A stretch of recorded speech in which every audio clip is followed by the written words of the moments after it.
What does it mean to be in love with tragedy? When the sorrow weighs heavy on my heart, and continuing on means more agony. But then this desperate love somehow drives me forward. But what is the point when sadness begets only sadness, and I find myself more comfortable with its caress? Happiness becomes a fleeting memory and a mere gauge to measure how far I've fallen into despair. I feel this anguish seep into my veins, tainting what little is left of my true self. And so, as a matter of survival, I have learned to extract such venom through much hardship and mix it with oil. I use this combination to devise my paintings and infuse them with my very essence. These are the pieces that have held you spellbound for nights on end. It all stems from my love for you, Melpomene, my love of tragedy. Then I begin wonder if perhaps pain is the purpose, and to experience the beauty in such pain before our candles are finally and mercifully snuffed out. I admit my current projects to be a far cry from my earlier work that caused you to take notice. Great murals of sunrises that were once formed from youthful optimism and recognition of the divine. Did they remind you of the natural beauty you beheld in mortality? Is that what caught your eye and sealed my fate? Do you even remember what it was like to be alive? To feel the warmth of the sun on your face and the strong beating in your chest as you ran across a green field or along a sandy stretch of shoreline? How long did it take for these memories to be dissolved by your beastly thirst? I remember what it was like, and I remember that night exactly 1 year ago, like it was yesterday. I can still smell the roses placed in the gallery that afternoon. It was my first showing ever for my sister Audrina and I, and breathing in that vibrant bouquet helped calm my nerves. I was having trouble grasping how my work was finally being recognized, but Audrina always had faith we'd make it someday. And it was finally happening, a joint affair to showcase my landscape paintings and her sculptures. Despite numerous affirmations to the contrary, I had always felt inadequate when seeing my work next to hers. Sure, I tried my best to capture the heightened hues of a pleasant scene, but she could somehow carve the semblance of someone's soul from a simple piece of wood. Truly, if you were to stare into one of her formed faces, you would begin to feel like it was returning your gaze with the same curiosity. She had always been more adept in her craft, which makes me wonder why you chose me instead of her. Maybe you knew she'd never adapt to this savage life. Audrina was passionate but benevolent. As far back as I can remember, she was there to lift my spirits with a song or embrace me in silent comfort as I cried. She always understood her little sister, and even though I could never give back all that she gave to me, I loved her more than anything. So I should have done more. I should have been there for her. I was drinking more than I should that night, but it helped with the stress of maneuvering through the endless throngs of guests. Ever the restraint, Audrina chose not to partake of the liberations, and instead enjoyed the attention of several admirers that would surround her. We enjoyed ourselves greatly, and were roused not only by such personal attention, but also through the positive critiques we received for our work. I still remember sitting next to her by the bar during a brief lull. Her eyes began to well as she told me of her plans to finally quit her job and make a living doing what she loves. After years of hard work, her dream had finally come true. I threw my arms around her and held her tight, overcome with joy. And amidst the laughing and cheers, I dodged you across the room. I knew you had been watching me. You had made your interest known, but only advanced after midnight. You waited patiently until my sister was taken away by friends and I was alone at the bar. The vision of you approaching has been burned into my psyche forever, a raven-haired enchantress who strode along the marble floor with purpose. You wore heels that made you tower over everyone, and a silky black dress that accentuated your perfect form. A timeless beauty poised with grace. The crowd instinctively moved out of your path as you walked by, and maintained eye contact with your prey. When caught by your emerald gaze, I was bewildered, yet unable to look away. You greeted me like an old friend, and began to speak of the essence of art and platonic forms. I struggled to follow the best I could, and not to lose myself in your charm. I'm sure I looked quite enthralled, because you smiled a wolfish grin before moving to loftier topics. You must have known you had me, then. It's no surprise I lost track of my sister after meeting you. We promised to look after each other that night, and to have a celebratory breakfast when it was over. I vaguely remember her coming up to me later, as you and I conversed, but I brushed her off and broke our plans. I found out later that she would also meet someone, a charismatic young man who would whisk her away to places unknown. As the gallery was about to close, you invited me back to your loft, and I eagerly accepted. Your abode was lavishly furnished and impeccably clean, with priceless paintings adorning its walls.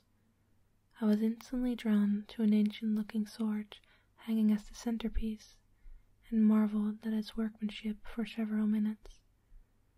You took me by the hand and escorted me to your equally imposing balcony, and we continued to converse beneath the stars.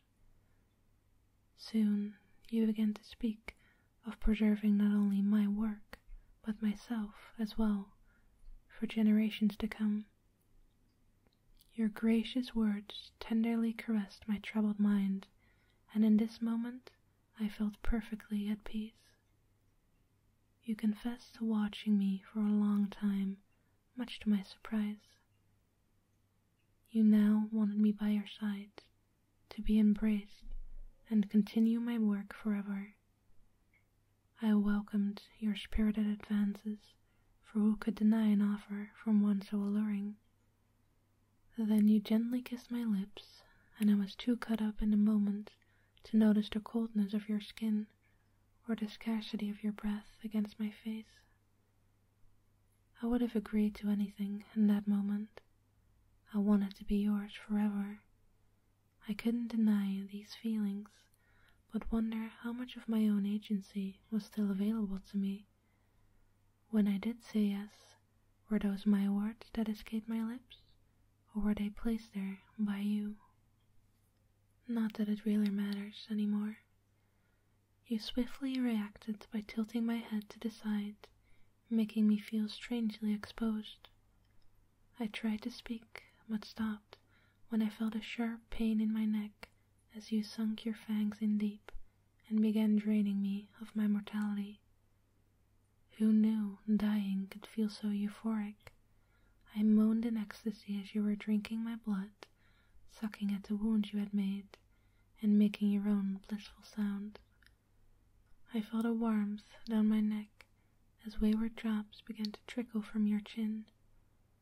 My strength began to leave, and I could no longer stay upright, but you continued to hold me in a firm embrace and feed. I knew I was dying, but still wanted to offer you every drop, to feel this ineffable pleasure for as long as possible. In that moment, I had forgotten your promise of eternity. I was instead drawn to the call of a waiting abyss, and it was pulling me ever closer, I continued to drift toward the brink until I suddenly felt perplexed. You had placed some of your blood on my tongue and was calmly coaxing me back to this world. I could have denied your dark gift, and that would have been the end of it. Maybe I would have found peace in the void. Instead, I found myself back in my body that was lost in its death throes. The look in your eyes told me you had seen this many times, but to your credit, you made the attempt to soothe me in this terrifying moment. I died on that balcony in your arms and was reborn with a terrible hunger. That's when you brought her in, the red-haired woman who was to be my first, and you smiled that same wolfish grin when I discovered my new fangs and quickly sought out the tender flesh of her neck. You were a proud sire, I could see, but insisted on leaving soon after to acquire more sustenance. I was left alone to bask in euphoria, which I admit I did enjoy. That is, until I received an urgent message on my phone. A few simple words on a screen were enough to grab me from this high and throw me back to earth. My sister had been in an accident. She died on the scene, flung from a car that had been driven by the young man she had left with. Just like that, she was gone. The promise of this newfound life, the rapture I had just experienced, it all melted away. I fell to the floor and started to sob, but as the tears rolled down, I realized they weren't tears at all, but blood. I couldn't even weep for my sister. I could only bleed. How could I live the rest of my life without her? How could I possibly accept this gift as she lay dead on the ground? And then it struck me. If I hadn't left her there to be with you, she'd still be alive. That's when I remembered your sword hanging on the wall. Its sharpened edge whispered a promise of reunion, and so I fell on it, its blade piercing my heart and leaving me to lie in agony until you found me soon after. The steel had deceived me and mocked me in my despair, as you knew it would. I've had some time to think since then, countless hours spent wondering how it could have been different. One question always springs to mind, however, in those darkened hours of self-reflection. Where did you go, Melpomene? You were to return with someone, were you not? More food for your fledgling, but you came back alone. And yet I spied a spot of blood on your coat, after having vowed you found no one worthy of my desire, or partook of anything yourself. It made little sense, but I was too absorbed in grief to care, unable to even attend the funeral. And then, only last week, did you refer to that young man who perished with her by name, after saying prior you never knew him. That was when I began to wonder. I know how you work, Melpomene. My craft may employ brushes and paints to construct my senses, but you employ people to create yours. And now I think back to how he was the perfect type for my sister, right down to his perfect cologne. They said she was instantly bewitched and left with him happily, though she was never the type to be so reckless. That had always been me. This led to more questions. How did he lose control on an empty stretch of road? How did they perish so quickly? So I acquired some reports to shed some new light. You know, of course, how easy it is to come by such information if you know where to look and how to ask. And so I finally pieced it together. I know you witnessed the accident, Melpomene, but what I fear to know is if she was already dead when you approached, or if you had to finish the deed yourself. Is this the price of immortality? You took everything I had, then promised me a better life. But this isn't life, it's death, born from more death. And as much as I love you, I also despise you. I would end your life if I could, but will settle instead for a simple concession. I want to join my sister in death. I'm aware you've been keeping this desire in check, ensuring I steer clear of the sun and other dangers. Thus have you kept me imprisoned within this unchanging frame, forced to consume the blood of the living, while you watch in gleeful delight as I bleed onto my canvas every night. I've become a slave to your artistic fancy. That light you saw in me a year ago, that glint of wonder and hope, is gone. It died with Audrina, and yet I remain. And here you still stand, a terrible beauty with wicked eyes that have inflicted more pain than 1,000 cuts of your blade. I've heard it whispered that you are a muse, and throughout ages have inspired great works, that you seek out the very best talent and raise them to heights they never thought possible. I know now how you achieve this, by taking what they value most and enhancing their artistry through suffering. But what becomes of your charges once their pinnacles have been reached?